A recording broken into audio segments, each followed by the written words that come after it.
Hello beautiful soul! Welcome back to my channel. This is my channel for Japan, Kawain Scorpio. This reading is for you.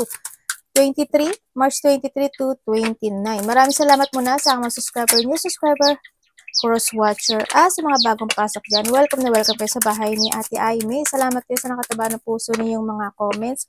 Sa mga nagpa-personal reading, marami pong salamat. Kung gusto nyo na energy nyo lang talaga, ang gusto nyo makuha natin, all the details para sa personal reading ay nasa baba ng video na ito.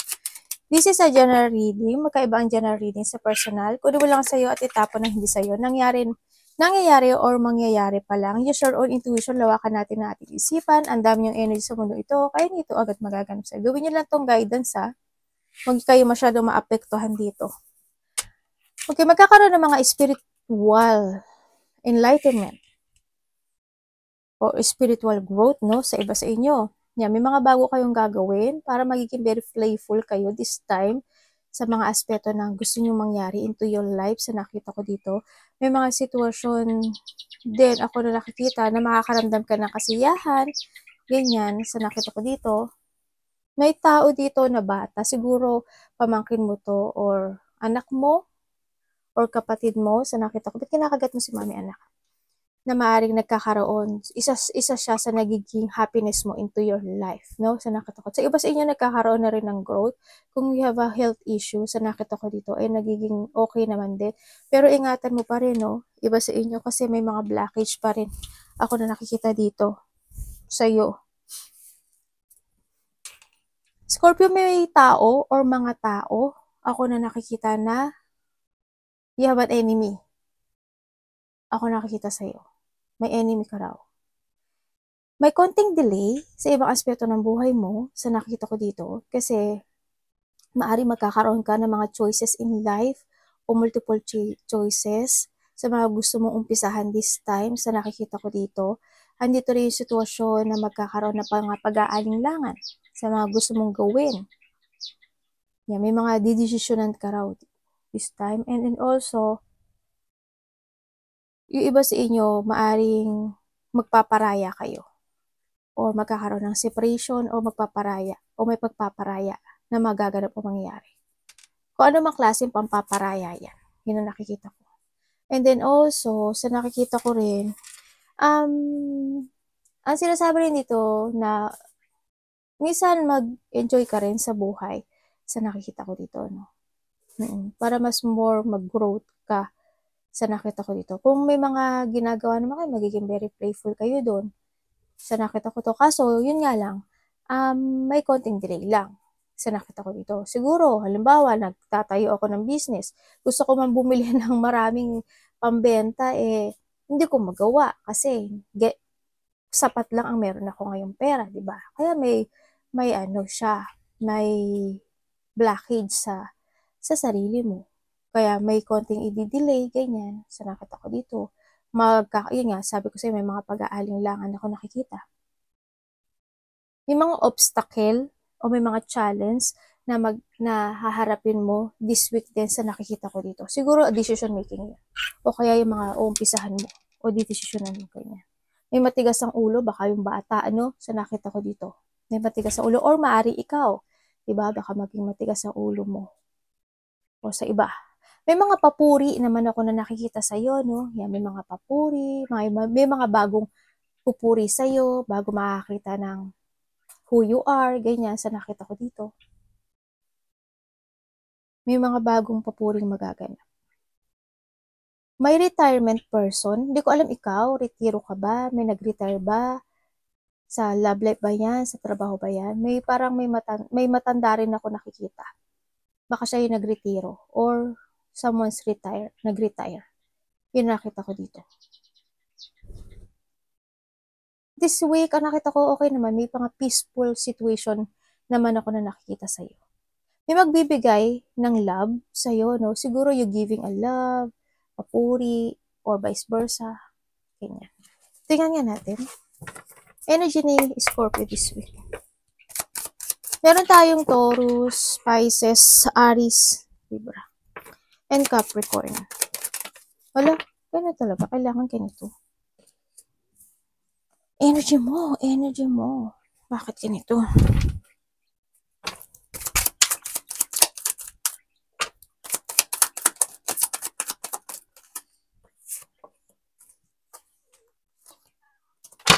May tao dito na hindi healthy, no? Baka ikaw to. Kailangan mo balansin yung sarili mo. Or magulang mo. Parang hindi ko nakitang healthy siya. Itong tao na to. Okay, yung energy mo this week, ang nakikita ko sa'yo, magiging ano ka raw,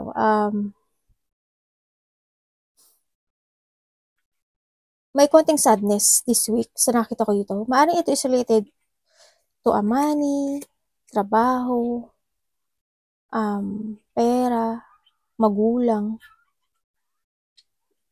Ako nakikita. This week also is maaring makaramdam ka ng pananakit ng likod, ganyan. May mga sitwasyon na magiging weak ka, ganyan. Sana hindi kayo mas shortage when it comes to money or magkaroon ng problema sa money, no? Kailangan balansin, kontrahin mo na to, balansihin mo yung lahat ng aspeto ng buhay mo this week sa nakikita ko dito. You need to balance. And then also this week, ang nakikita ko energy mo is, I don't know why, pero parang naghahanap ka ng direction mo sa buhay mo. May mga deep wound ako nakikita. Siguro may mga tension na hindi pa totally natatapos, no? Sa nakikita ko dito. May mga sitwasyon na pagtitiisan at pagtitimpian mo daw this week sa nakikita ko dito. Halimbawa, may gusto ka i-pursue na isang bagay, may gusto ka umpisahan na isang bagay, pero kailangan mo munang magtiis kasi, kumbaga, hindi pa tapos yung sitwasyon ko na to, na meron ako, kailangan ipagpaliban mo yun. Yan sa nakita ko dito.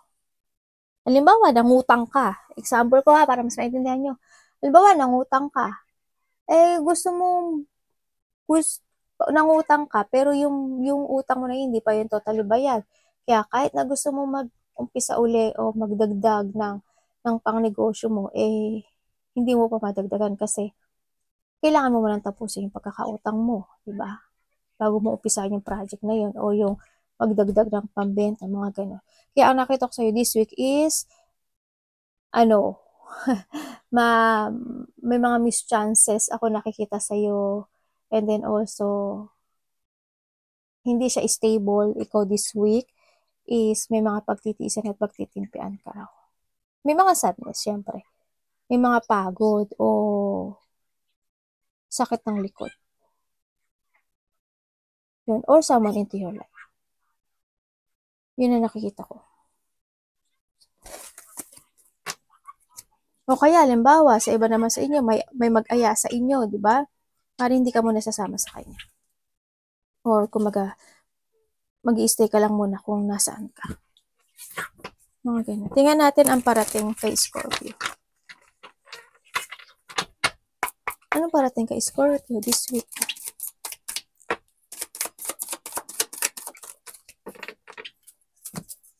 Ingat ka dito, no? Kasi this week nakita ko parang may mananakit sa'yo. Or someone into your life. May something happen. Baka manakit. Parating is a Page of Cups. Anong ano?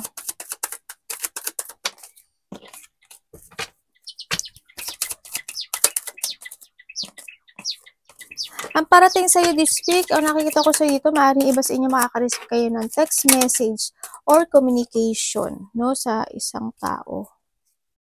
Maaaring bagong tao or kakilala mo na, pero you need to be aware, ha? Bago man siya o luma, you need to be aware para hindi maganap yung nangyari noon. Kasi nakita ko dito, you need to be strong at kailangan alam mo yung desisyon mo. So nakita ko dito. Yan, this week, ang parating sa'yo is a communication. O makaka-receive ko ng text message, ganyan, mga bago. O may mga bago kang gagawin o actionan. O didesisyonan this week. Pero, o may mga ipupurso ka this week. Pero kailangan mo maging aware doon, no? Sa nakita ko dito. You need to trust to your intuition para hindi maganap o mangyari yung nangyari na noon. And sinasabi rin dito is kailangan daw kung mag-a-action ka, kailangan always have a purpose. Bakit mo ba gustong gawin yon? Anong purpose mo? Diba? Yung mga ganon. Pero pag-isipan mo ito, maigi. Ganyan. Kasi this week, kasi ang nakikita ko sa'yo ay mayroon ka mga ipo-pursue. Ganyan. At saka mag-ingat ka rin daw sa pakipag-communicate or pagsasalita. This week also is may new communication eh. May new communication. Maaring iba dito ay new love life. Ganyan. Iba dito is work related. Ganyan sa nakita ko. O kaya you're doing your fashion. Pero mag-ingat ka. Yun nasabi. Kailangan magkaroon ka ng self-evaluation, no, bago mo siya aksyonan o desisyonan. Dito. Tsaka, ingatan mo din daw yung mga idea mo. Sinasabi dito, no? Yun. Kasi, maaring binibigyan ka ng warning dito para hindi ka mag-miss. Maaring may mga idea na pumapasok sa inyo na sarilihin mo na lang din. O kaya, i-share mo sa mga tao na, na trusted person mo. Sa nakita ko dito. Also, this week, may tutulungan ka? O magkakaroon ng pagtutulungan? O may hingi sa'yo ng tulong? Yun nakita ko sa inyo. Tingnan natin dapat iwasan. Yung Scorpio.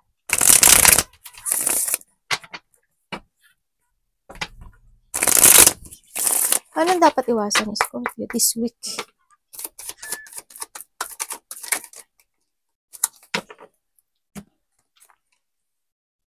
Tsaka dito, no, sinasabi rin dito Scorpio, you need to be aware din sa mo, sa health issue mo. O may health issue ka, kaya na kailangan mo maglakad-lakad, mag-take exercise, ganyan. Maging aware ka rin sa nararamdaman mo.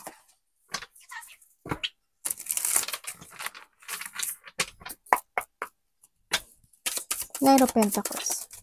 Dapat mong iwasan. Ano yan? Uy!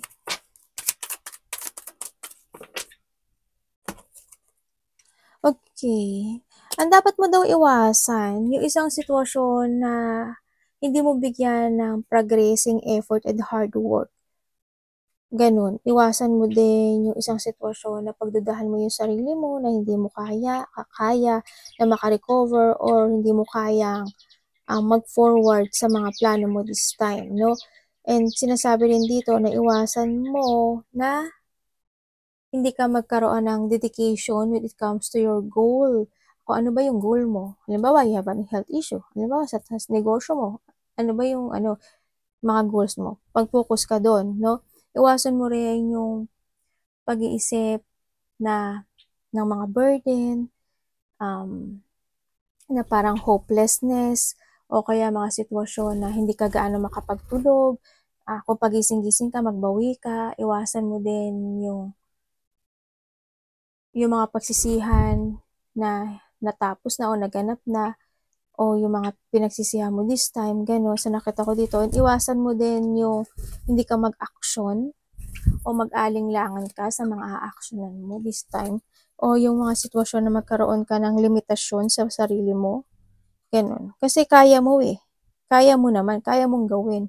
May mapasok yung buhok sa tenga ko. Gano'n, kaya mong gawin ang lahat. Kaso siguro may mga pag-aalinlangan lang ako nakikita sa iyo. Kumbaga siguro minsan nagdududa ka rin sa kakayahan mo, nagdududa ka sa mga actions mo, yan, sa mga plano mo, ganyan. Hindi naman sinasabi dito na magmadali ka. Dito, you need to be patient na magkaroon ng development. Dahan-dahan, pero nakapokus ka at magdedicate ka doon para kahit unti-unti magkaroon man siya ng improvement kung sa mga aspeto ng buhay mo yun. Yun. May mga sitwasyon na kailangan mo na abandonahin, baguhin, ganyan. Expect na unexpected, nakita ko dito sa ito. Huwag ka magpapa-stuck at be responsible, sa nakita ko dito. Love, this week. Love is sa lahat, kapatid, anak, magulang. This week, love. Saan ko ba ito nakita? Parang pareho ito.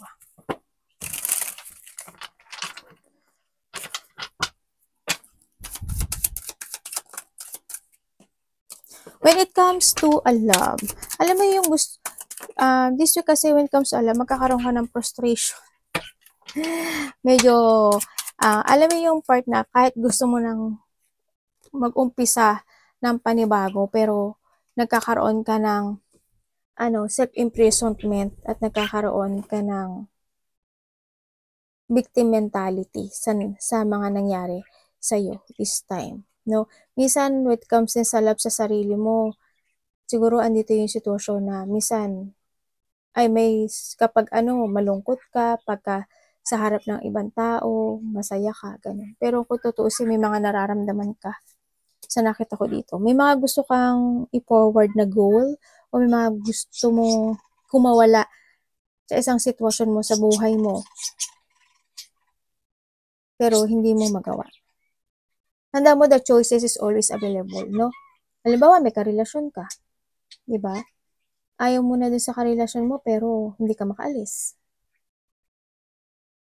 Ganun. Parang hindi yung pinag-iisipan mo na anong dapat mo gano'n. Parang urong-sulong yung pag-iisip mo. Naghahanap ka, nagsisiyasat ka sa sarili mo, naghahanap ka ng katotohanan, as in ganito, ganyan, ganon. Yung mga solutions in life sa nakikita ko dito. Andito yung mga sitwasyon na nai-stuck ka. Ganyan. Nagkakaroon ka ng dissatisfaction. This week, no, magkakaroon ng dissatisfaction. Sa maaaring ito is bagong makikilala mo o sa karelasyon mo to o sa kasamahan mo sa trabaho o kaya magkakaroon ka ng dissatisfaction sa sarili mo. Ganyan. Kasi may mga gusto kang i-move forward na plano, hindi mo magawa-gawa. Yung mga ganong sitwasyon sa nakita ko dito. May mga gusto kang makamit na goal pero hindi mo magawa. Yan. Tandaan mo na nasa sa'yo to. Huwag ka magpa-trap, no? Sa nakita ko kung saan mang love ito. Sa iba sa inyo, wala kayong love eh. Kasi we have the full love. Ibig sabihin, there's no love pero you're still stuck. Kumbaga. Diba? O kung mayroon naman kayong love, nandun kayo pero nakikita ko, hindi ka masaya. Yung nakikita ko, nagiging malalim yung pag-iisip mo. Dito. Maaaring inihiwalay mo yung sarili mo minsan sa kanya. Yung mga iniisip-isip ka rin kasi gabi-gabi eh. Tingnan natin ang money mo this week.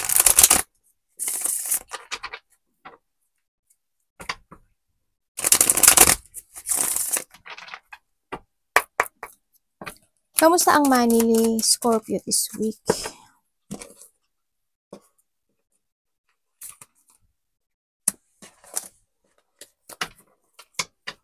Ano yan? Ang money mo this week, sa nakita ko dito, okay naman.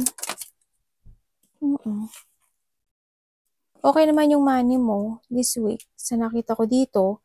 Kahit pa paano naman nagkakaroon ka ng mga bagong plano, nagkakaroon ng development, ganyan. Dedicate ka naman sa mga ginagawa mo this time. Very careful ka nga when it comes to your money, no? Sa nakita ko dito. Slow man siya at hindi naman ganun kalaki na nagiging bonggainous, pero nagiging maganda naman yung takbo nito, no, sa nakita ko dito kasi may mga bagong plano ka at ang pinaka-the best kasi dito with comes sa money mo, nagkakaroon siya ng improvement. Kaya no, nagbibigay ka kasi ng effort, nagkakaroon ka ng progress, and mas more ka nagiging practical this time. Kumbaga, you have a strategy. Kumbaga, nagkakaroon ng strategy kung paano mo siya unti-unti siyang ma-develop. Yun ang the best na nakikita ko sa'yo sa pagpapatakbo ng money. Tingnan natin ang health. Health is sa lahat. Sa sa'yo, sa pamilya mo. Kamusta ang health this week? Ni Scorpio. Okay.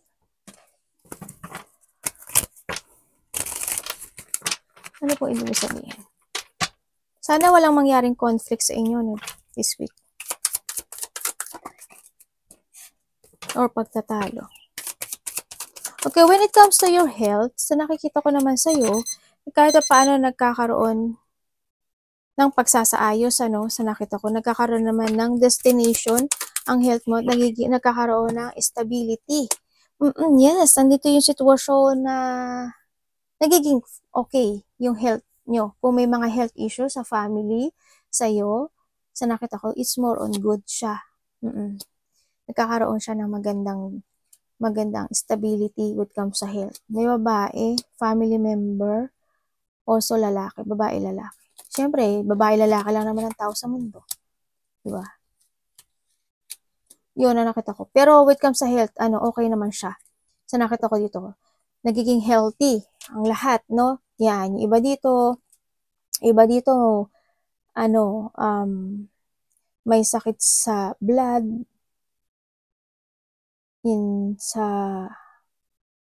pero hindi, wala akong nakikitang sakit.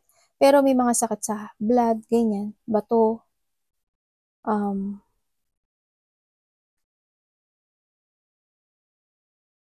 when it comes sa siguro wala naman nagbinabalisaw-saw sa inyo, no, sa nakita ko dito. Siguro wala naman, no. Yan, nakita ko siguro sa iba dito, pagod sa pananalita, yan nakita ko, o sipon, ubo, hirap sa paghinga, pero nagkakaroon ng development kahit papaano. And then also, sa iba sa inyo, yun, siguro nga, basta about the truth, ganyan, sa nakita ko dito. Yun. Nagiging okay naman yung development. Aware nga kayo sa nakita ko dito Pero wag lang maging pasaway ha. Sa nakita ko dito.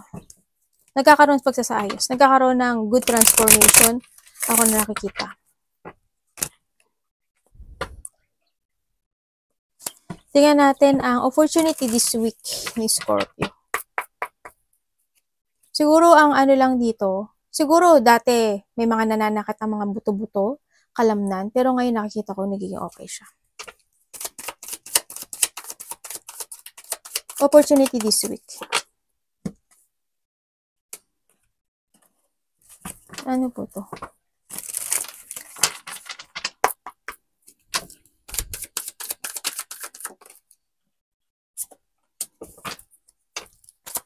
Meron daw. Nako, ingat ka. Meron dito na sa tingin ko to. Hindi ko alam kung bago siya o luma siya sa'yo. May tao, iwasan nyo to ha. May tao dito na makakausap ka na meron siyang hidden motive or may hidden agenda sa sa'yo. Ganun na nakikita ko. Halimbawa, paano mo ba sabihin to? Halimbawa, may nakausap ka by the internet or may nakausap ka na kakilala mo, ganyan, tapos, or kakilala mo na siya, ganyan. So, nakita ko dito na maaring sabihin niya, ay, wala akong pere. Pwede bang pautang? Tulungan mo naman ako kasi hirap ako sa buhay ngayon. Ganyan, may pinagdadaanan ako, ganyan. Pero, masama yung pakay niya. Kaya mag-trust ka sa intuition mo. And also, opportunity sa'yo this week is hindi ka daw mag-trust sa intuition mo. Kaya, I hope, huwag ka mag-go to the flow, ha? Kailangan mo maging matalino at pag-isipan muna yung offer na to. If ever na this is a love or this is anything na related ang money o sadness, ganyan. Kasi baka may tao dito na lungkot-lungkutan, ganyan, no? Baka ma-manipulate ka ng kanyang salita sa nakita ko dito.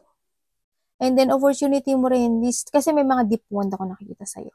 Opportunity mo rin this week, may mga sitwasyon ka na pwede kang malito sa nakikita ko dito. Yun, may mga desisyonan ka na malilito ka. May mga sitwasyon din ako na nakikita na this week is also there's a disconnected na sa'yo itong tao na to sa nakikita ko dito, pero maaring ikaw kausapin niya. Yun, baka magkaroon kayo ng communication or naghihintay siya. Maaring nag-text siya sa'yo, pero hindi ka nag-reply. Hindi ka nag-reply sa kanya, or ikaw ang nag-text sa kanya pero hindi siya nagre-reply. I-vice versa mo. Advice po kay Scorpio this week. Universe, anong advice mo kay Scorpio this week? Kontrahin nyo na to ha. Kailangan maging smart kayo this week. Kung ano yung mga warning sign na lumabas dito. Advice.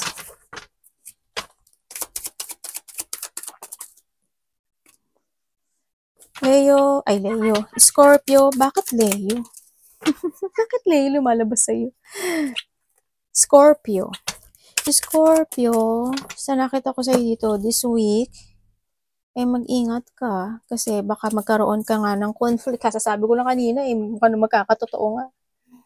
Yan, baka magkaroon ng conflict o hindi pagkakasunduan, either sa kapatid, o sa mga kasama sa trabaho, o sa magulang, o sa karelasyon.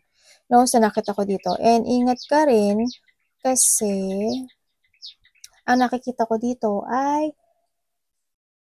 losing something valuable sa'yo. Maaring mahulugan ka ng gamit, o malaglagan ka ng gamit, or anything. There's a losing something valuable. May mawawala na mahalaga sa'yo sa nakita ko dito. And then, maaring manakawan ka. No? May pagnanakaw din kasi ako nakikita dito. May mga pagtatalunan o pag-uusapan related ang money, related ang territorial, ang nakikita ko rito. And there's a burden ako na nakikita dito. May mga situation na you need to be aware, sinasabi dito, kasi ang nakita ko dito, yan lang ang magiging aware sa'yo. Aware ka. Lalo na sa money mo, maging aware ka, ha? Sa nakita ko dito. Okay na kailangan mo mag-save ka ng money kasi maaaring yung pera mo palabas ang maganap o mangyari sa'yo. No? Imbis na nagkakaroon na ng development, palabas siya ng palabas. Wag naman sana, no? Kasi maaaring may mga tutulungan ka rin kasi, o may mga tinutulungan ka, o may mga pinagbibigyan ka. Yun ang nakita ko dito. Or kung wala man, mag-save ka ng money mo. No, ang sinasabi dito. Start a new journey into your life. Kailangan sa'yo is i-pursue mo yung mga idea na naiisip mo this time. Yan. I-let go mo yung mga dapat i-let go. Balatan mo yung sarili mo in the old version of you. Kailangan mo yung changes. Kumbaga, no? Palitan mo yung mga decision mo, mga sistema mo. Kailangan maging aware ka na this time sa lahat ng aspeto ng buhay mo, lahat ng decision mo. You need to learn from the past. Ang sinasabi dito, ha, wag mo nang ulitin ang mga naganap noon at maulit pang muli. No, and sinabi dito, harmony.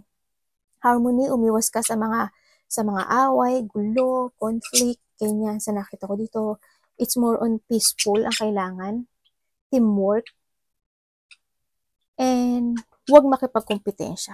Kumbaga, halimbawa, nakipagtalo ka pa, may nakikipagtalo sa'yo, makikipagtalo ka, wag na. Wasting time. Wag kang magsayang ng oras doon, no? Kumbaga, kung sa mga aspeto ng buhay mo, wag kang magsayang ng oras. As in, no? Learn from the past. Yan. And may mga sitwasyon na magkakaroon ka ng reflection, no? Ganyan. Siguro mga nakaraang situation, ganyan. Or try to reflect the past situation para hindi na maganap muli yun sa ngayon. Yun. Mag-alagaan mo yung sarili mo, ha? Maging aware ka rin daw sa mga kinakain mo, iniinom mo, tsaka sa pag-aalaga ng sarili. Dito.